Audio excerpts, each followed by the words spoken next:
కూటమి ప్రభుత్వ పాలనలో తాను ఎమ్మెల్యేగా ఉండగా నియోజకవర్గంలో తాగునీటి, పారిశుధ్య సమస్యలతో ప్రజలు బాధపడటమేంటని, సమస్యల్ని ఒక్కరోజులో పరిష్కరించి మీరే దగ్గరుండి వారి స్పందన నాకు తెలిసేలా చేయాలని మాజీ మంత్రి, శాసనసభ్యులు ప్రత్తిపాటి పుల్లారావు ఆగ్రహం వ్యక్తం చేశారు.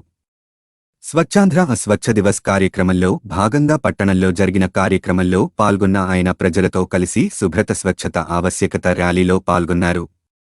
అనంతరం ప్రజలు తన దృష్టికి తీసుకొచ్చిన సమస్యలపై ఆయన వారి సమక్షంలోనే యంత్రాంగాన్ని ప్రశ్నించారు.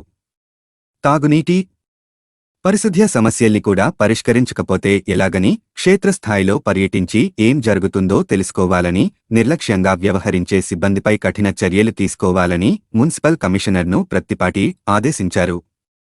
తాగునీటి సరఫరాలో తలెత్తే సమస్యల్ని పరిష్కరించి ప్రజలకు సకాలంలో స్వచ్ఛమైన తాగునీరు అందేలా చూడాల్సిన బాధ్యత సంబంధిత అధికారులదేనని మాజీ మంత్రి తేల్చి చెప్పారు.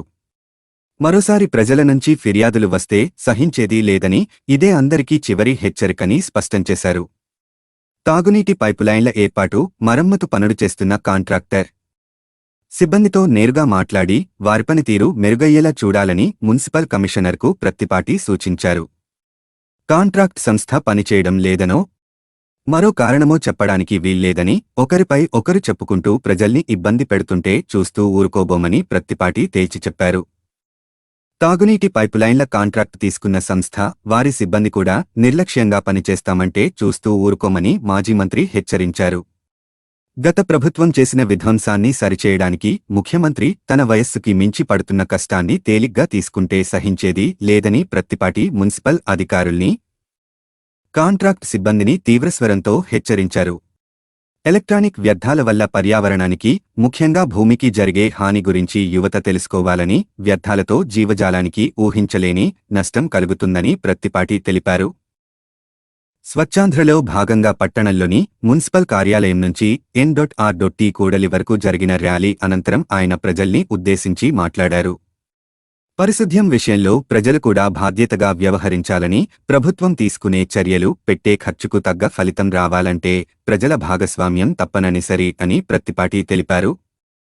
ప్రజలు దగ్గరుండి పారిశుధ్య చర్యల్ని పర్యవేక్షిస్తూ తమ ఇళ్లలో ఉండే వ్యర్థాలను వర్గీకరించి పారిశుధ్య కార్మికులకు అందించాలన్నారు. గత ప్రభుత్వం జగన్మోహన్ రెడ్డి ప్రజలపై చెత్తపన్ను వేసి లక్షల టన్నుల చెత్తను వారికి అప్పగించి వెళ్లిపోయారని, వారి పాలన గురించి ఎంత తక్కువ మాట్లాడుకుంటే అంత మంచిదని ప్రత్తిపాటి అభిప్రాయపడ్డారు. చెత్తపై డబ్బులు వసూలు చేయడం తప్ప ప్రజలకు ఇబ్బంది లేకుండా చూడాలనే కనీస అవగాహన లేని వారి గురించి ఎంత మాట్లాడినా తక్కువేనన్నారు. కార్యక్రమంలో భాగంగా మాజీ మంత్రి తొలుత ప్రజలతో స్వచ్ఛత శుభ్రత ప్రతిజ్ఞ చేయించారు. కార్యక్రమంలో మున్సిపల్ కమిషనర్ పతి శ్రీహరి, డి. రహీం, బీజేపీ నాయకులు జయరామరెడ్డి, టీడీపీ నాయకులు నెల్లూరి సదాశివరావు, మద్దుమల రవి, కందుల రమణ, మురకొండ మల్లిబాబు, కాన్సిలర్లు, నాయకులు, తెలుగు మహిళా నాయకులు, కార్యకర్తలు, అభిమానులు, మున్సిపల్ సిబ్బంది తదితరులు పాల్గొన్నారు. మార్పు కోసం మనం సైతం, మీ సురేష్ బాబు ముఖమాటం. Editor in chief, media buzz Telugu news channel Andhra Pradesh. Computer కావచ్చు, టెలివిజన్ కావచ్చు, సెల్ ఫోన్ కావచ్చు, వీటన్నిటి వల్ల ఏదైతే అనారోగ్యం కావచ్చు, ప్రజలు ఇబ్బందులు పడుతున్నారో వాటన్నిటి నుంచి విముక్తి కలిగించడానికి, వాటిని మళ్ళా తిరిగి ఉపయోగపడేటువంటి వాటిని ఉపయోగించుకునేటువంటి దానికి ఈ యొక్క ప్రతి నెల 3వ శనివారం చంద్రబాబు గారు పిలుపునివ్వటం జరిగింది. దీని ఉద్దేశం మనమే మొత్తం క్లీన్ చేస్తామని కాదు. మనం ఒక పూర్తిదాయకంగా ఉంటే ఎక్కడికక్కడ ప్రభుత్వంలో ఉన్న పారిశుద్ధ్య కార్మికులు కానీ, ప్రభుత్వంలో పనిచేసే శానిటరీ ఉద్యోగులు కానీ అందరినీ భాగస్వాములు చేసేటప్పుడు ప్రజలను కూడా భాగస్వాములు చేయాలి. ప్రభుత్వం కోట్లాది రూపాయలు ఖర్చు పెడతా ఉంది. దీని సద్వినియోగం కావాలంటే ప్రజలు ఎక్కడికక్కడ ఫాలోఅప్ ఉండాలి, భాగస్వాములు కావాలి. ఎక్కడికక్కడ అపరిశుభ్రంగా ఉంటే ప్రభుత్వం మీద, అధికారుల మీద, పారిశుద్ధ్య కార్మికుల్ని ఒత్తిడి తీసుకొచ్చి పరిసరాలు పరిశుభ్రంగా ఉండేటువంటి దాంట్లో ఎప్పుడైతే ప్రజలు భాగస్వాములు అవుతారో ఆ ప్రాంతం అంతా కూడా పరిశుభ్రంగా ఉండేటువంటి దానికి మనం 3వ శనివారం ఒక గంట చేస్తే అవుతుందని కాదు. ఒక అవేర్నెస్, ఒక అవగాహన, బాగా భాగస్వామ్యం కల్పించడంలో దీని యొక్క ప్రధానమైనటువంటి ఉద్దేశం. కాబట్టి ఇప్పుడు ఎలక్ట్రానిక్ వస్తువులన్నీ అక్కడ పెట్టారు. అవన్నీ కూడా అనేక ఇళ్లలో ఇళ్ళందరిలో బీమా అనే తేడా లేదు, అందరి ఇళ్లలో ఉన్నాయి. అవేంటి మనం కొత్తలు కూడా పాటలు అక్కడ పడేస్తాం. కాబట్టి దాన్ని కనెక్ట్ చేస్తే దానికి ఎవరికి ఉపయోగించుకునేటువంటి అవకాశం ఉందో వారికి మున్సిపల్ ఇవ్వడం జరుగుతుంది. అదే కాకుండా ఇప్పుడు కోట్లాది రూపాయలు ఖర్చు పెట్టి చెత్తను తరలించేటువంటి దానికి కూడా ప్రభుత్వం కోట్లాది రూపాయలు ఖర్చు పెడతా ఉంది. కాబట్టి ప్రజలు కూడా పరిశుభ్రమైనటువంటి పరిసరాలు ఉండేటువంటి దానికి అందరూ భాగస్వాములు కావాలి. అట్లనే పర్యావరణాన్ని మనం పెంపొందించుకోవాలి. అందరూ కూడా దీని మీద దృష్టి పెట్టాలని దీన్ని ఈ రోజు ఈ కార్యక్రమాన్ని చేపట్టడం జరిగింది. గత ప్రభుత్వం చెత్త పనులు వేసింది, చెత్త మనకు అప్పచెప్పి పోయాడు జగన్మోహన్ రెడ్డి. ఆ జగన్మోహన్ రెడ్డి పేరు ఎత్తడం కూడా అనవసరం. చెత్త పనులు వేసి చెత్త వేల టన్నులు లక్షల టన్నులు ఎక్కడికక్కడ మనకు అప్పచెప్పిపోయారు. అది ఆ ప్రభుత్వం యొక్క ఘనత గొప్పతనం. కాబట్టి మనం అటువంటి పరిస్థితుల నుంచి పరిశుభ్రమైనటువంటి చిలకలూరుపేట స్వచ్ఛ చిలకలూరుపేట చేయాలి అంటే అందరూ భాగస్వాములు కావాలి. మంచినీటి సమస్య ఇప్పుడే ఇంజనీరింగ్ విభాగం వాళ్ళకి సీరియస్ గా వార్నింగ్ కూడా ఇచ్చారు.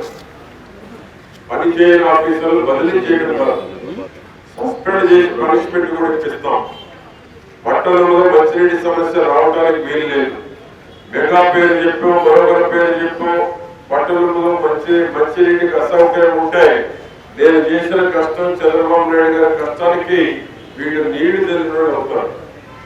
ఆ యొక్క మంచి కార్యక్రమానికి ఇంజనీరింగ్ విభాగం సరిగ్గా పనిచేయకపోతే చెడ్డ పేరు వచ్చేటువంటి ప్రమాదం ఉంది.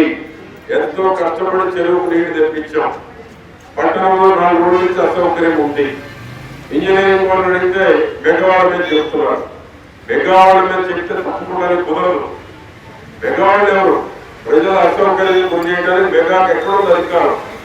కాబట్టి మెగావాళ్ళ సంఘంలో ఎవరైనా కమిషనర్ ఇంజనీరింగ్ విభాగం కంట్రోల్ పనిచేయాలి. అంతే తప్ప మెగా మీద చెప్పేసి తప్పుకుంటామంటే కుదరదు.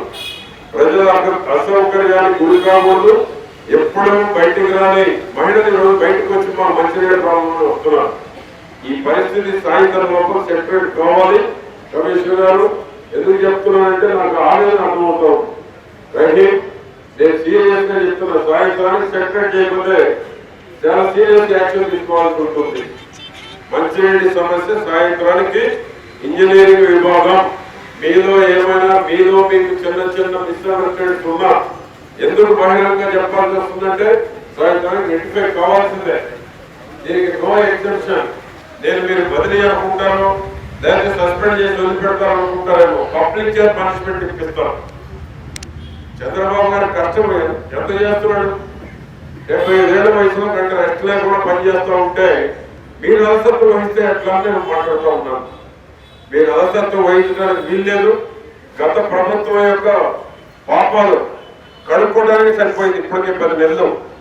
గత ప్రభుత్వంలో నిర్లక్ష్యం, గత ప్రభుత్వంలో అడ్మినిస్ట్రేషన్ అంతా కొలాప్స్ చేసిపోయారు. ఈ రోజు ఆ యొక్క ఫలితం మనం అనుభవిస్తూ ఉన్నాం. కాబట్టి చంద్రబాబు గారి ప్రభుత్వంలో ఆ పరిస్థితులు ఉండటానికి బాధ్యత ఉందో వాళ్ళు రెక్టిఫై చేయకపోతే వారి మీద యాక్షన్ తీసుకోండి. కాబట్టి సాయంత్రానికి నాకు మంచినీటి సమస్య పరిష్కారం కావాలి. కమిషనర్ గారు మీరు ఎవరు కోఆర్డినేట్ చేయకపోతే మీరు ఇమీడియట్ యాక్షన్ తీసుకోండి. పైన నేను అప్రూవల్ చేపిస్తాను. మీరు ఏ యాక్షన్ తీసుకున్నా నిర్లక్ష్యం ఉండడానికి వీలు లేదు. నేనుండగా చిలకలూరుపేటలో ఎవరు అసౌకర్యానికి గురి కావడానికి వీలు లేదు. కాబట్టి ఈరోజు స్వచ్ఛాంధ్రలో పాల్గొనడానికి ఇచ్చేసినటువంటి మీ అందరికీ పేరు పేరున మీరు కూడా మీ వార్డుల్లో ఎక్కడ పారిశుద్ధ్యం సక్రమంగా లేకపోయినా మీరు కూడా కంప్లైంట్ చేయండి. నాకు కూడా చెప్పండి. ఎక్కడ కూడా పారిశుద్ధ్యం ఎక్కడ కూడా నిర్లక్ష్యానికి గురి కావడానికి వీల్లేదు. పారిశుద్ధ్యం వల్ల అంటురోగులో అనారోగ్యమో జ్వరాలు పాడిన పట్టడానికి కూడా వీల్లేదు. ఇది చంద్రబాబు గారి ప్రభుత్వం, కూటమి ప్రభుత్వం. స్వచ్ఛ చిలకలూరుపేటలో అందరూ భాగస్వాములు కావాలని మీ అందరినీ కోరుకుంటూ ఇప్పుడు ప్రతిజ్ఞ అందరూ కూడా చేయకూడదు.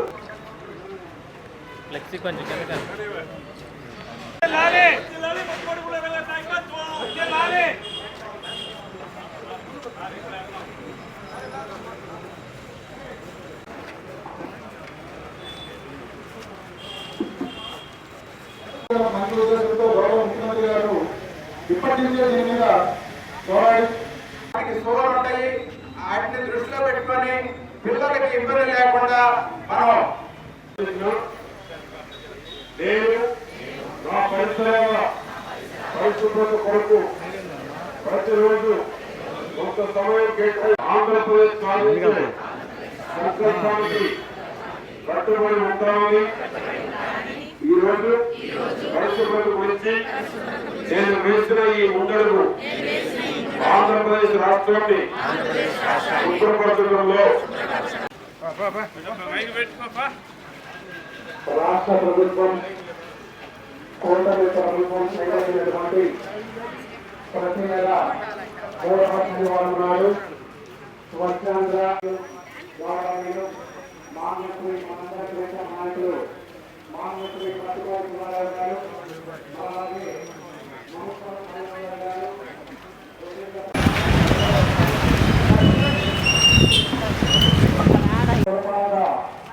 కార్యాలయం నుండి ఎన్ఆర్సీ సెంటర్ వరకు ర్యాలీ కార్యక్రమం జరుగుతూ ఉంది. ఈ కార్యక్రమంలో స్థానిక